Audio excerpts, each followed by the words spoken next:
Welcome in, everybody. It's that time again. It's time for the First and Long College Football Show. That's right. It's the People's College Football Show, and we are back live. And it's time to talk about a national championship game. Here we are recording on Saturday night. We had originally planned on Sunday, but here we are. That's how life works. Mason, how you doing, man? Doing good, man.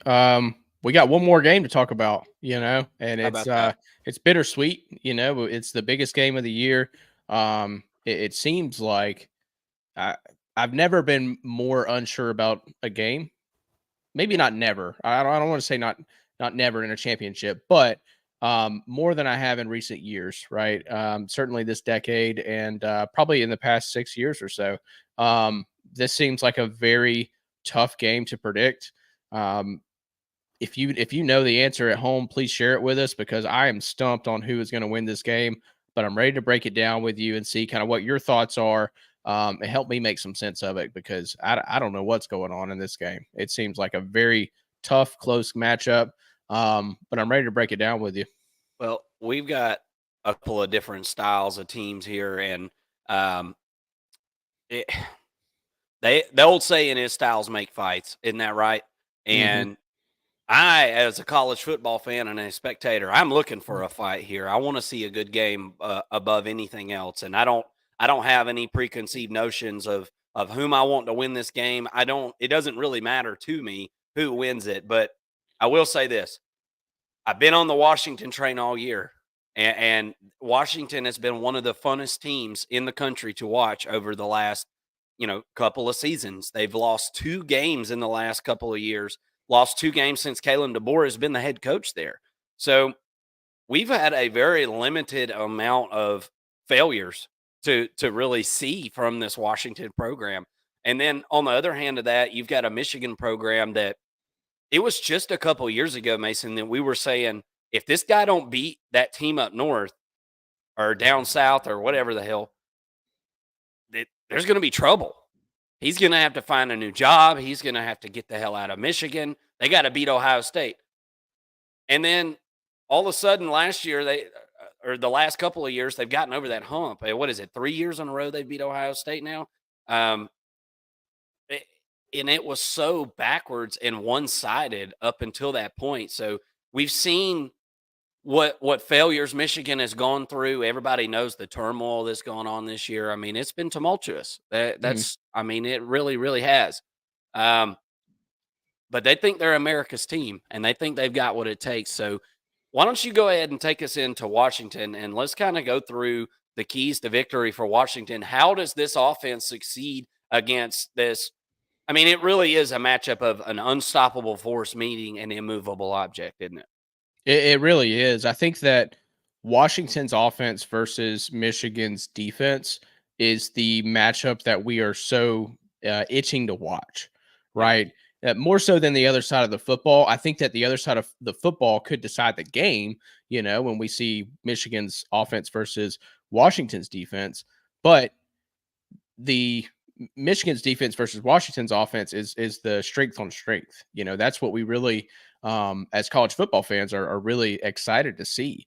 And I'm going to pull up these stats here. So you can see I got these stats from covers.com, and it kind of shows you what the offensive ranks are. And I'm actually on the wrong one. I don't know. So the offensive ranks for Washington here versus the defensive ranks of Michigan. Now, that's a lot of green in that right column if you're watching on video. Um, that's defense for Michigan, and they are top 10 in almost every category, right? Yeah. The main focus and the one thing that Washington's actually better in is passing yards per game on offense versus they're at 357.3 versus Michigan's passing yards allowed on defense, which is second in the country, right? Washington's first in the country on offense, and Michigan's second in the country on defense. So you're kind of splitting hairs there, but when we see this sort of matchup and you say, all right, we've got a really good secondary, right? And we're going to match up really well against these wide receivers. Well, no, you're not, right? How many times have we seen this happen where you've got three potential, top 3-round talents in the NFL, top 2-round talents on one side of the ball, they almost always win that matchup, right? I don't care if you're playing zone, which is what Michigan's going to try to do here. That side of the football always wins. They know where they know the route they're running. They know where the ball's going. They know what their quarterback is doing. They've played together for a while now at this point. So I know that the stats show that Washington only has a slight edge in passing to Michigan's defense, but I think it's a bit more than that. And I think that's where Washington's going to win this game. And it's going to, if they do win this game, it's going to be a phenomenal performance by Michael Penix and by the Washington team, and a historical performance. I mean, this is for them to do what they've done this year. If they end up winning this game, it's going to be special. But going back to the numbers, rushing wise, I think that Washington's going to have to get creative with Penix running the football and just say, hey, man, it's your last game in college. We don't want you to get hurt, but you got to hurt running back and Dylan Johnson back there, right? Mm-hmm. Second string running back doesn't have a ton of snaps behind him, which that affects rushing and that affects your pass blocking. And you're as a runner, protecting the quarterback. So I'm a little bit nervous in that sense. They're not going to be able to run the ball as well. And I think that they're going to do just like they did when Dylan Johnson got hurt in last game against Texas.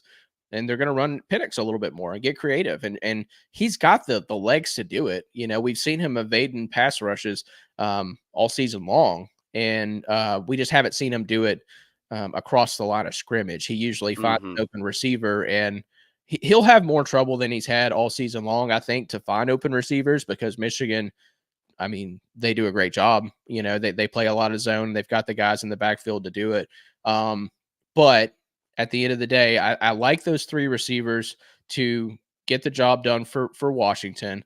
And also don't count out Jack Westover, their tight end, who had a really great game against Texas. One of his best games, probably his best game, maybe not statistically, but in how he looked and how he performed.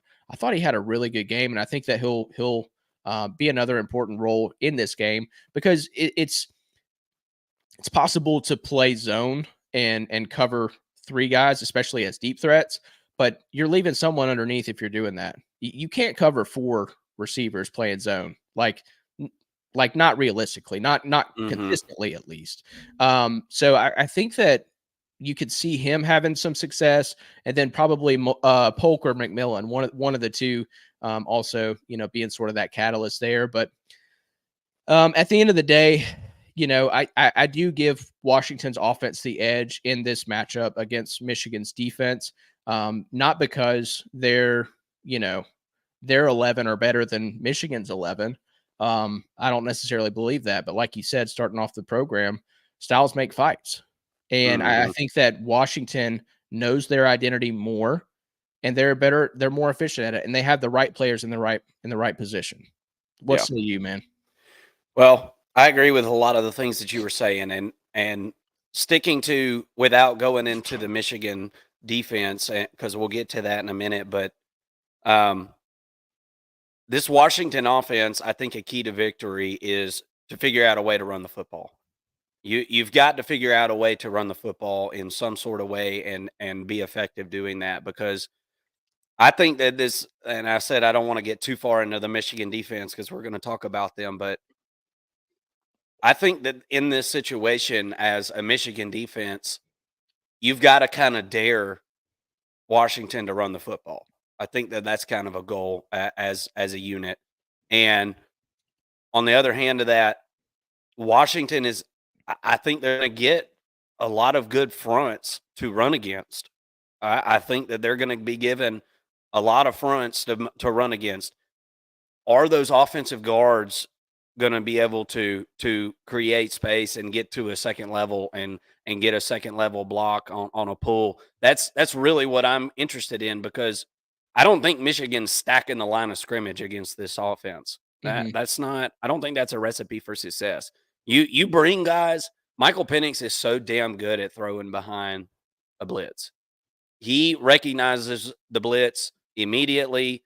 He knows where there's going to be a hole due to you bringing extra defenders, and so I don't think that that's um, I don't think that's a recipe for success for the Michigan defense. And with that being said, I think that Washington's offense has got to figure out a way to run the football.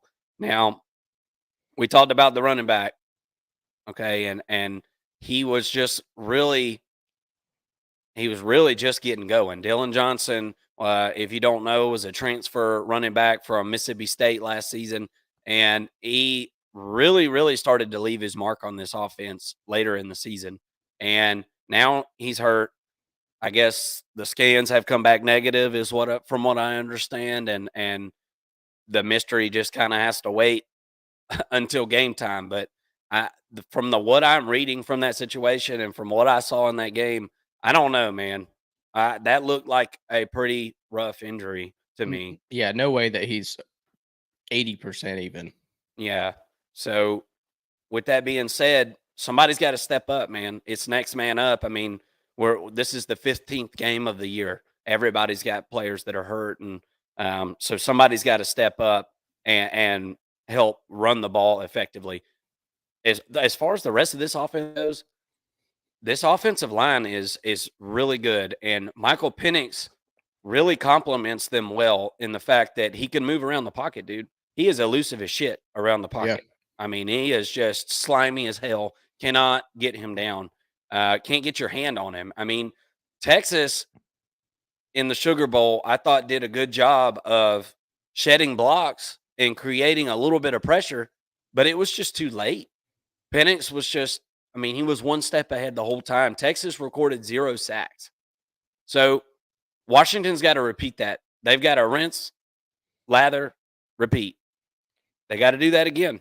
That's a key to success in this game is keep Penix off the ground and furthermore, keep his eyes downfield because these wide receivers are going to make plays. And Michael Penix possesses the ability to, even if they're not open, throw them open. And we've seen it in national championship games and high caliber college football teams over the last few years. You've got to have dynamic playmakers on the ends, at wide receiver, tight end, and I think they've got all that. I think they've got that in spades. I think this is one of the best skill groups as far as pass catchers that I've ever seen in college football. So if they can figure out a way to establish the run and protect Michael Penix as they have all year, I think that this offense is going to fare well against this Michigan defense. Anything else you got on that Washington offense before we move on? I thought that you brought up an interesting point about the running back, and the backup running back. You know, how many times do we see, or have we seen in a lot of sports, but in football in particular, and even at running back in particular, examples of players having to step up and fill a role, and play better than they ever have, in big key moments, and I'm not putting it past, their second string running back, and I'm blanking on his name right now, but their Washington second string running back averaged 5.5 yards per carry against Texas, who is really good. Maybe not as good as Michigan at stopping the run, but they're top 5, I believe, at stopping the run. They are. Yeah. It might even be better than Michigan now that I look at their stats. They're rushing. I think they're better up the 6. middle. Yeah. Texas is better up the middle with Byron Murphy. I mean, come on. And they said that dude's about to run a 4.8 at the combine. I mean, give me a ridiculous. break. I mean, that's absolutely absurd. It's like being hit by a car. Now, Michigan's defense, we'll get to that in a minute, but they're better off the edge for sure than Texas. And that's what concerns me a little bit as far as this Washington team. They just need to give Michael Penix time, man, and let him cook. And it's going to be easier said than done. But as I said, those wide receivers have an inept ability of being able to back off a team's pass rushers, dude. Because if you rush from one side, guess where the ball's going? Right over your friggin' head. But one stat you mentioned, Michigan coming off the edge. One stat that I didn't put up here is Michigan's got 37 sacks on the year. That's or excuse me, their ranking is 37th. They average 2.7 per game. That's including the Alabama game where I they think just they went have off. 32 for the year, I think. Okay. I knew it was in the 30s, but their ranking is 37. Mm-hmm. Washington, and we did mention this, but they've only given up 6 sacks, right? A part of that is due to Michael Penix. I'm sorry, I'm reading this wrong, y'all. They are 6th in the country in sacks. They've given up less than a sack per game, so they're at I believe it's like 13 out of Yeah. 14 And games. they've been at 13 for like a few weeks. Right. Right. So so I apologize for that, but the point is 37th in the country for Michigan. It's a lot higher than I thought they would be as far as like a higher number. I thought that they would be in the teens in sack rate. That's not great, considering that they just had 6, I believe, against Alabama or 7. Yeah, it was 5 or 6, 7 something. I know it was 5 in the first half. So I think they ended up getting to 7, but that's the difference. Alabama's been doing that all year, right? Yeah. You know what Washington's done all year? Kept their quarterback upright. I think that Washington is going to protect Penix quite well, especially if he's a threat to run. Yeah. Yeah, I agree. I mean, if the inside of that line for Washington held up against the interior defensive line of Texas, I don't think they're going to have a problem with Michigan. And I don't have issues with the tackles for Washington at all. I don't have any concern about those guys at all. It was the interior of the offensive line minus the center that got replaced and overhauled in this offseason, and it was an area of concern. And there was times this year that it wasn't beautiful, but it never was to the detriment, obviously, of the undefeated Huskies. Let's and I'm glad you brought up sacks because I forgot to bring up those numbers, but let's talk about this Washington defense versus this Michigan offense. This Washington defense has been opportune. They've had opportune timing. They've come up with stops whenever they've really needed it. They were unhealthy for a large part of the year, especially in the back end of that secondary. Your safeties were hurt, and now that they've gotten healthy, man, it's been a lot tougher for teams to even a team like Texas, who, man, Quinn Ewers had like 100 yards in the first half, dude. I mean, and this is a pretty damn good passing offense that we're talking about with Texas. So this defense has really bowed their neck. They're going to be tested on the lines of scrimmage, and arguably Michigan has been the best line of scrimmage team all year. There is not a chink in the armor, really. They've been able to run the football effectively. Michigan's offense, we're going to talk about in a second. They don't average 1,000 yards a game or something. Obviously, that's hyperbole, but they're averaging 300 and something yards a game. So I think that if Washington can get Michigan in obvious passing downs, and what that's going to entail is limiting them on first and second down. That's where that battle is won. You've got to get them in 3rd and 8 or longer. And I think that that's enough to at least get this Michigan offense, off of their game plan, off of their rhythm, and get them punting the football. Special teams wasn't a great category for Michigan last week last week in the Rose Bowl against Alabama. Maybe that plays a role in this game. But the whole point is, first and second down, Washington's got to bow up. And I think they're going to be able to bring guys down on the line and do that. And I believe this secondary can hold up. Now, Roman Wilson is, Roman Wilson. And I think that he's actually kind of emerging right now. But what is your thoughts? And do you have any stats to kind of back up, our thoughts on this Washington defense? I think it's a lot better than what people think it is. Well, and I think it's important, the way you led that off, talking about the injuries that they've had on the back end of that defense. Those guys didn't show up and play until the Pac-12 championship game, and they were lights out. They were a big reason why Washington won that game the second time around. They weren't there for the first game, right? Unless I'm missing something, I don't think that both of them were there. Maybe one of them were there, but they were out for a lot of the majority of the season, and they come back against Oregon, and that's what opened my eyes up. And I said, okay, this is a complete defense now. Is it the best in the country? Obviously not, but it's a complete defense now, and they've been playing like that, and it's been really fun to watch. Going to Michigan's offense, I also saw some things from JJ McCarthy that I really liked in the last Mhm. game against Alabama. I was concerned about his ability to pass the ball, 30 times a game, and I think he ended up with I think he was 27 or 35, if I'm not mistaken, Yeah, something like that. something like that. But had a pretty great game, by his standards, and showed that if he needs to pass the football, he can to win the game for Michigan. And I thought that was a pretty important stat and a pretty important key to victory for Michigan, and for this offensive unit to succeed. I think that he has got to be able to be a threat downfield, and I think he has to be taken seriously now after the last performance that he had. That kind of throws a wrench in the plan of what Washington would have wanted to do without seeing that game, I think. Yeah. And maybe you have to change things up just a little bit, but I think that Washington is able to accept that challenge, with their defenders on the back end.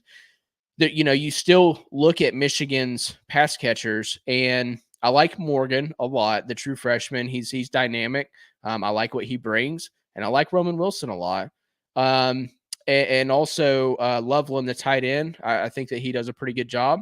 But that's none of those guys do scream like first round talent to me right now. Mm-mm.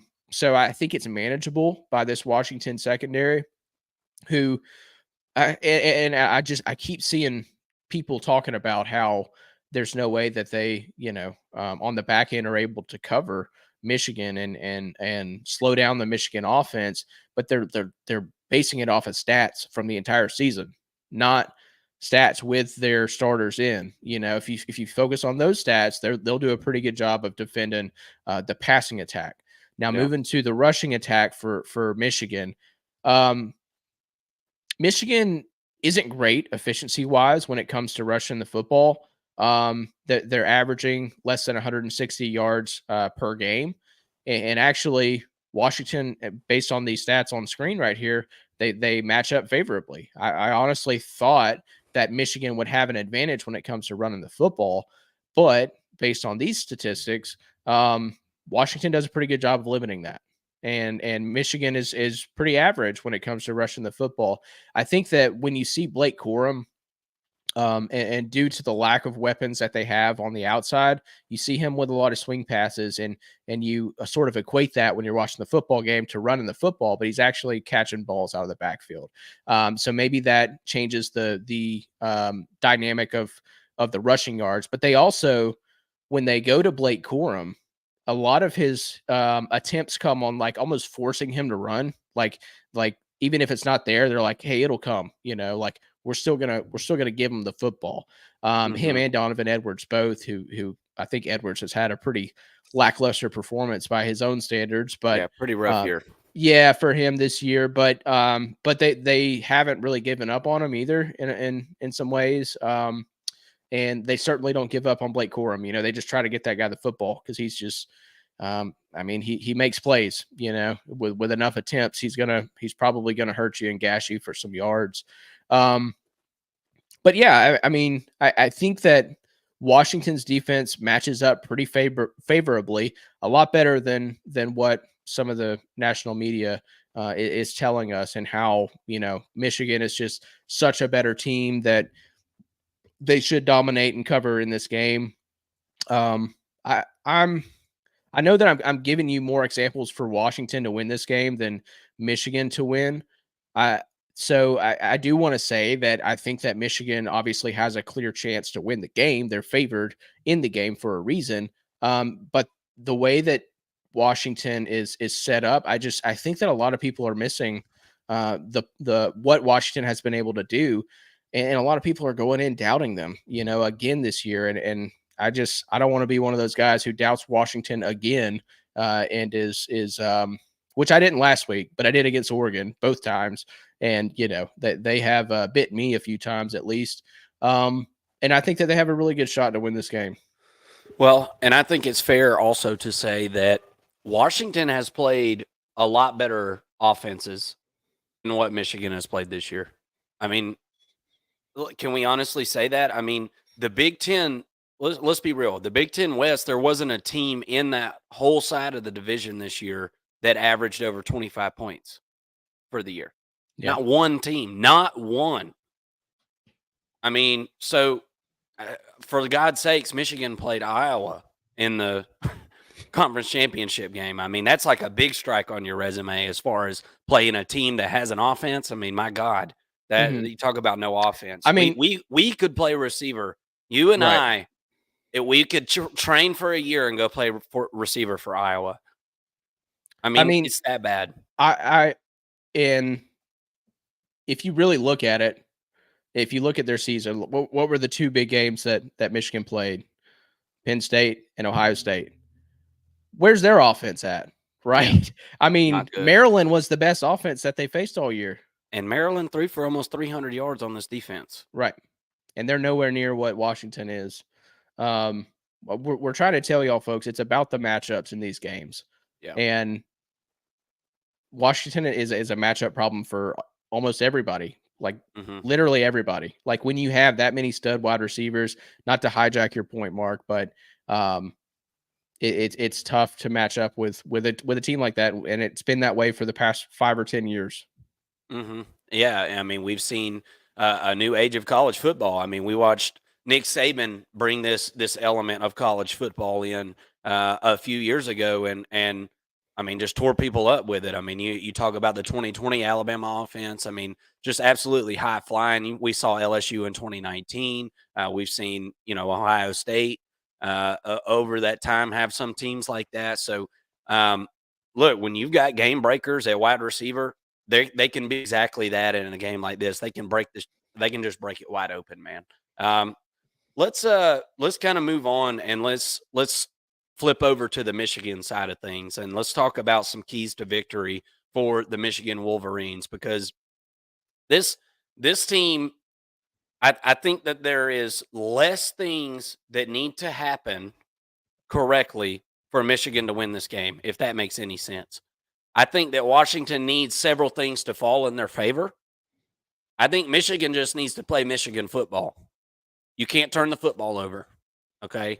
That's a big deal in this football game. Michigan has been great at protecting the football this year. That has to continue.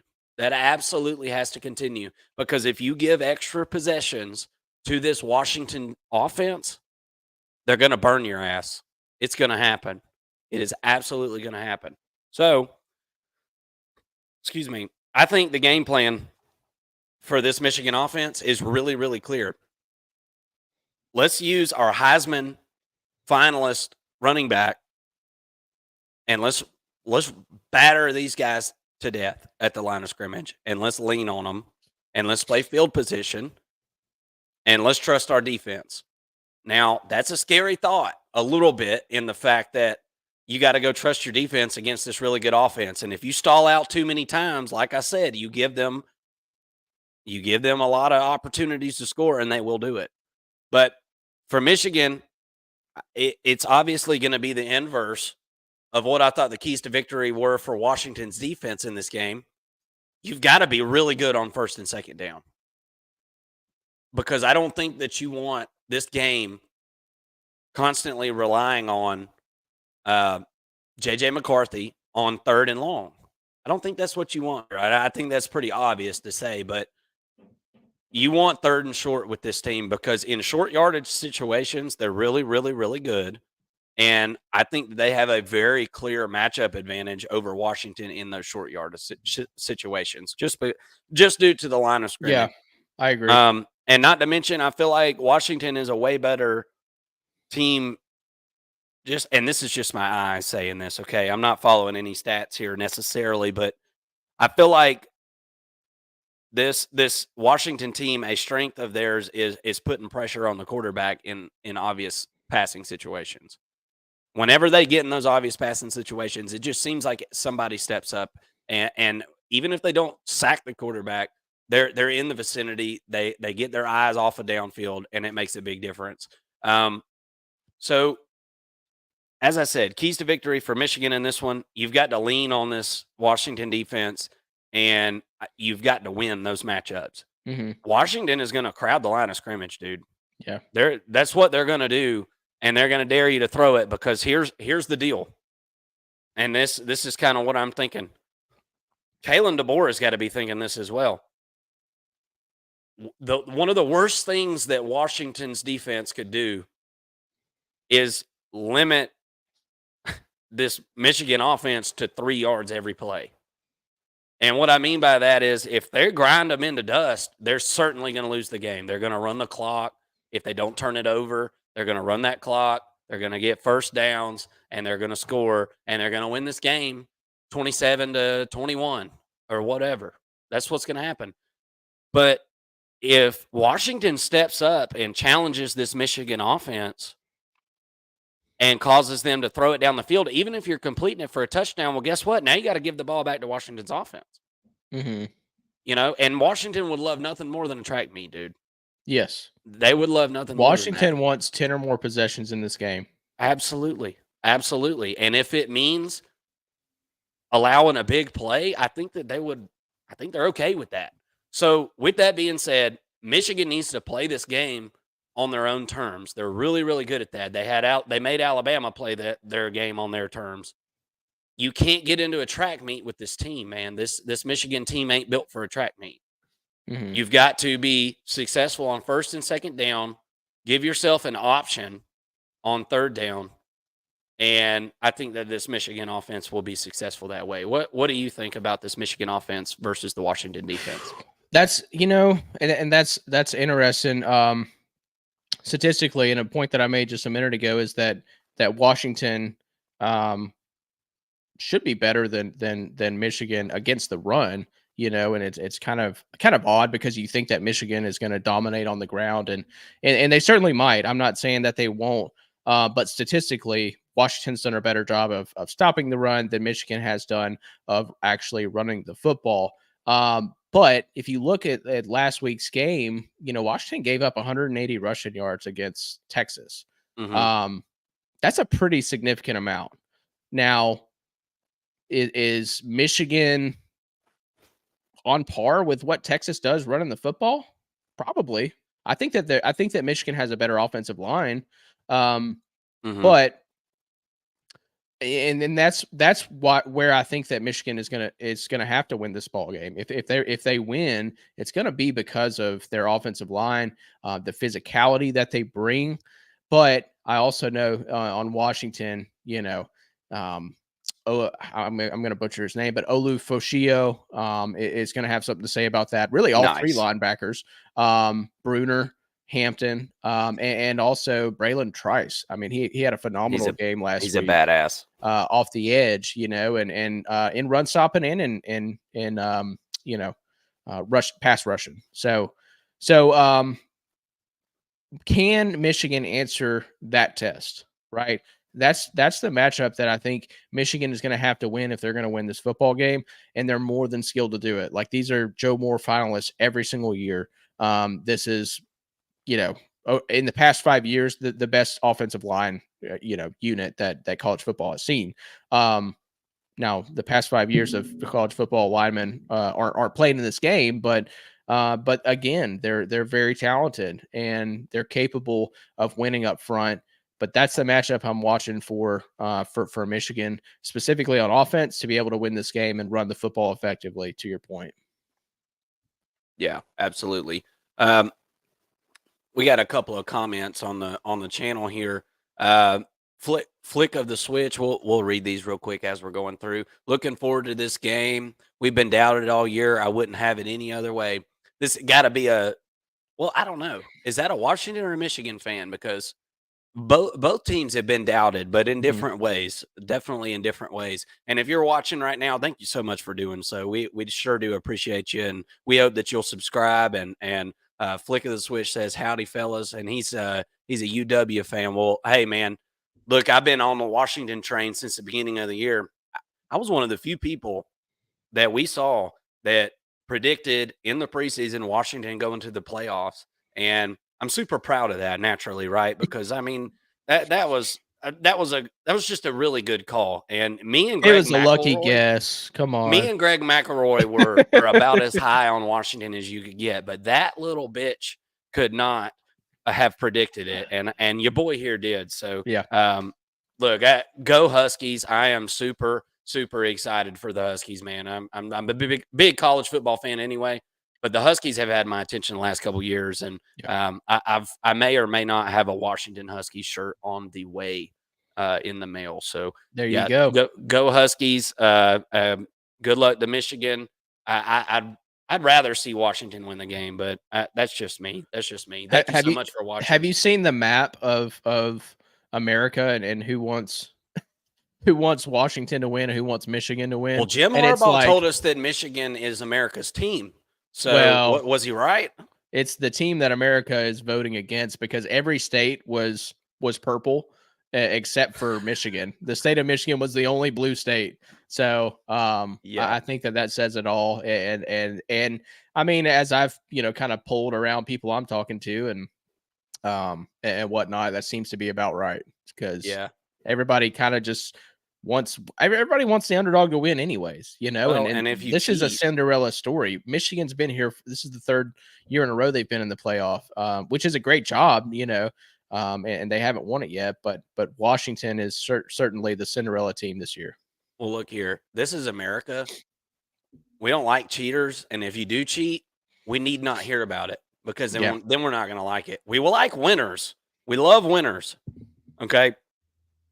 But when we figure out that you're cheating, that kind of takes the air out of the ball, Tom Brady style.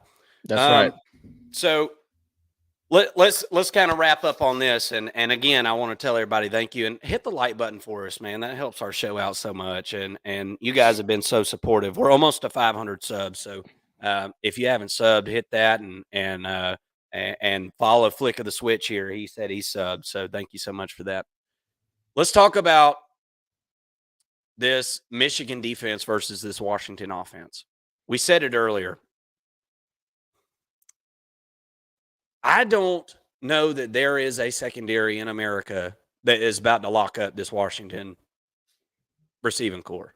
I just, barring injury or tragedy, there's nobody matching up with these guys. Because I'm going to tell you something. I thought that, and this is kind of surprising, but I thought that Texas's secondary played one of the best games they've played all year against Washington. And I know that's kind of weird because it's like, well, damn, that Mark, they gave up 400 and something yards. They did. I understand. But dude, it wasn't from being out of position. I said earlier when we talked about this Washington offense, the quarterback, Michael Penix Jr., has the ability to throw wide receivers open. Mhm. And that is something that it's a type of anticipation that can only be taught so much. I mean, instinctually, he's obviously just super talented. Um, I don't know that they're going to be able to lock them down, but keys to the victory for the Michigan defense, I think, is try to limit those big plays, obviously, but you're going to have to be able to stop the run without having the numbers to stop the run. And what I mean by that is you're not going to be able to bring 5 or 6 guys.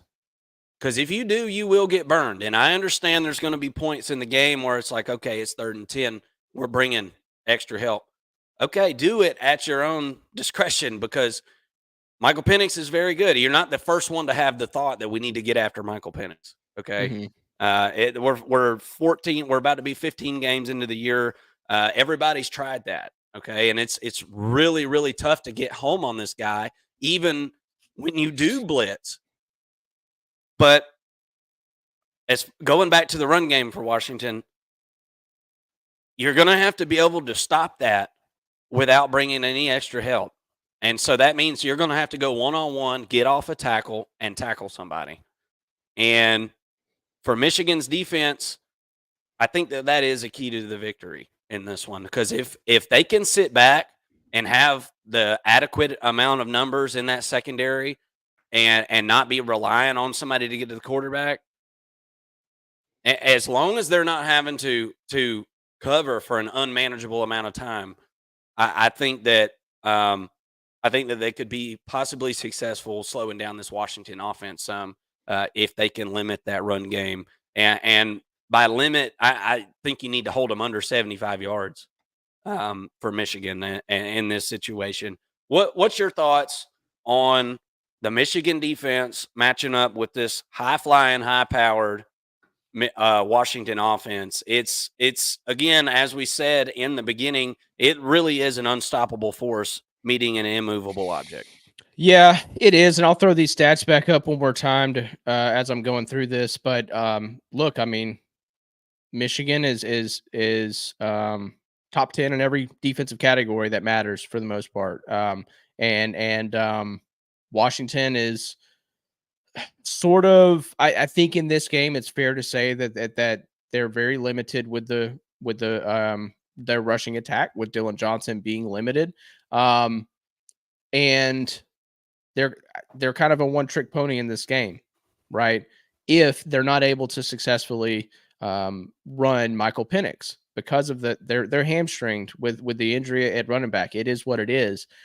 So for Michigan, they're going to play zone. That's what they like to play. That they're not a man team. They don't have the dudes like the real dudes to play man in the secondary, right? So they're going to play zone, and then like you said, you've got to get off your routes and come up and stop the run. So how well are they able to read that and read the run and then shed their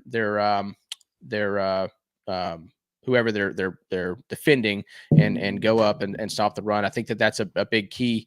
But also, you know, the Michigan defense, they've got to get to Penix, because he's gonna sit back there and razzle and dazzle. Those receivers are gonna get open. It's not gonna take them long to get open. So you can't just put pressure. I know a lot of these, and obviously if you give him all day, he's more likely to make the pass than if you were to pressure him. I'm not saying that it's not effective to some degree, but eventually he's going to get open, or somebody's going to get open. And he's going to pass it to him. So the key to victory for Michigan and their defense, for me, is to get sacks. They need at least 3 sacks in this game, you know, in big plays, like third down sacks, you know, create pressure. Can your pressure rate be above 10% in this game? Right. Mm-hmm. That's a big key to me as well. And affect the quarterback as much as you possibly can. And I think that if they're going to do that, they're going to have to play zone, and you're going to see a lot of blitzing off the outside, some cornerback blitz in order to do that. Blindside blitzing with the cornerback maybe once or twice in this game, and maybe even a safety comes up and blitzes up the middle. You're going to see a lot of packages like that. And at this point in the game, y'all, we're at the end of the season. Just unload whatever you've got. You're going to give them everything in the kitchen sink. So it should be fun to watch, but we're really going to see Michigan get tested like they haven't been all year long. This is the offense that Ohio State was supposed to be if they had a quarterback, but there's not a quarterback like Michael Penix in the country, and he's teamed up with the 3 of the best wide receivers in the country. Yeah, I've said it time and time again over the last few weeks. This wide receiver core and quarterback match group, conglomerate, whatever the F you want to call it, I think it might be the best I've seen. It's just pound for pound, man. These Polk, McMillan, and Adunze and Penix, I mean, man, it is something to behold. And you know, that's 40% of your offense right there, man. And all those guys are absolutely amazingly talented. And let's just kind of drop our thoughts on the game, man. Let's give them our predictions. What's your prediction for this game? As of right now, I've seen everything from 4.5 to 6.5. I actually just saw a 6.5 when I was looking on one projection. Michigan is favored in this thing. So whenever the lights come on and they roll that damn ball out there, dude, what's about to happen in this one? Well, I don't think that the special teams will be an issue for Michigan this week. That's another key to victory that I left out, in our Michigan key to victory, but to tighten up the special teams, and I think that they will. I think that a week of everybody, all this pressure coming on Michigan special teams and the punt returner. I hope that they stick with Morgan, the freshman who was the kick and punt returner to start the game. They ended up going to a different returner, and he's the one who muffed the kick on the 2-yard line and was able to recover it. But Morgan is more electric. I think that they need to get some yards out of him if they can. So I don't think that Washington is going to have much success. Now, maybe in the kicking game, they may be able to take some points away there. But in the punt return game, I think that they're going to have that pretty much squared away. So in that sense, sometimes when you're picking an underdog to win, that's something you could point at and say, hey, maybe they win the special teams battle. I think that Michigan's going to be pretty locked up there. So to me, going back to the point about it is what it is. Where we're at in college football right now, when you have the dudes, the horses that Washington has at wide receiver and a more than competent quarterback, let's face it, should have won the Heisman type quarterback. Should have won it. Should have won it. If we voted on the Heisman after the national championship game, which I think we should, he'd be my pick, to win the Heisman. But when you have that combination, it is very tough to stop. And I think that's what we're going to see in this game is that wide receivers and quarterbacks, if you hit on those with a good offensive line, right, and some good pass protection from your running back, you're unstoppable. And I think that as long as Washington protects the football, I think they cannot give away possessions. They need as many possessions as they can get because Michigan's going to try to play slow. They want to limit Washington to about 8 possessions in this game, right? So if Washington can make the most out of the possessions that they get, score on 6 of them at least, right? If we're getting 10, right, and can 5 of those or can 4 out of those 6 be touchdowns? Maybe you end up with I guess that would be 24, so 30, right at 30 points, right? I do think that whoever gets to 30 in this game wins. So I'm going to predict that it's going to be 30-27. I think it's a close game. And Washington, much like they did against Texas, they get a stop late to win the game and seal it for the Huskies. So give me 30-27, a slight over in the 55.5. Obviously Washington covers. I just think that this is the year that we see a Cinderella story from a team, and Washington is the team to do it this year. Absolutely. Well, I agree with a lot of your sentiments there. Here's what it comes down to for me. Okay. I've been on this Washington thing all year, and there's been moments that have been down here, and there's been moments that have been up here, dude. Okay. But I feel like this team has a lot of momentum right now. And I feel like they're a team on a mission. They seem like a team that just really loves each other, man. And I know that's not uncommon. And there's a lot of football teams that really love each other. But this Washington team is tried and true. They have been through trials and tribulations in 2023. I don't know that Michigan has been through those same trials and tribulations on the field. I've been thinking all year, at some point, all the tumultuous stuff that's gone on at the University of Michigan is going to catch up with this team eventually, and it hasn't. And that's to the credit of a play-led team, and they've got guys that got love for each other, and they're playing for a greater goal, which is Michigan football. But I believe Washington is doing that same thing. Washington has beat Oregon twice. Okay, they just beat Texas. Okay, and they've played tough games in between there, Oregon State, and unbelievable tough conditions, they continue to persevere time and time again.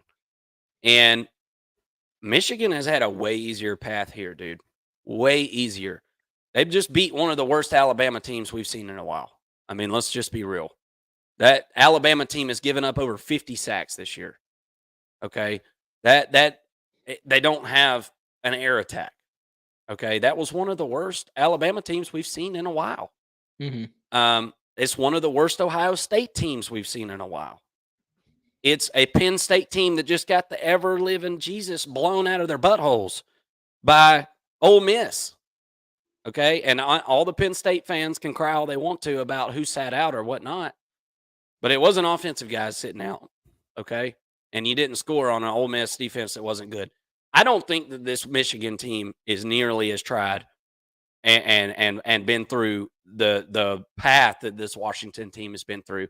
That's why I'm going to take the Washington Huskies here to beat the spread, and I'm going to take them to win this game 33-31. I think this is going to be a really close game. I know that's kind of a weird score, but I'm going super precise with it here. 33-31, Washington Huskies win a national championship, the last year of the 14 playoff. And regardless of what happens, both of these teams have had an amazing year, and obviously there's the Washington has been considered the outsider in this situation, but this is going to, if Michigan loses this thing, man, it's going to be very, very heartbreaking. There's going to be a lot of players leave. Harbaugh's more than likely going to be gone to the NFL, and that's going to give us a whole lot to talk about in this offseason. So if you're not subscribed, if you're not familiar with the First and Long, this is the first time you've seen us, go ahead and hit that sub button. We're not done. We're going to keep this party rolling into the offseason. This has been such an exciting year, y'all. I'm a Georgia Bulldogs fan. It was a fun year for me, even though Georgia didn't get to where I wanted them to go. Lost to Alabama, maybe shouldn't have, but they did. But man, Washington, the Huskies and the Michigan Wolverines and the Texas Longhorns and all these teams have kept me so entertained all year. And you guys online here have kept us so entertained as well. It's been a lot of fun. It's been a grind for Mason and I to get all this stuff done and get this channel together. But you guys make it worth it for us. And we're so happy that you're here with the First and Long College Football Show. Mason, you got anything to close with? No, I think you pretty much said it, man. It's been a really fun season for us. We're gonna keep it rolling. We'll be on next anywhere. week. We're not saying goodbye. Yeah, we will be on the day after the game, on Tuesday night. So come and check out our reaction to the game.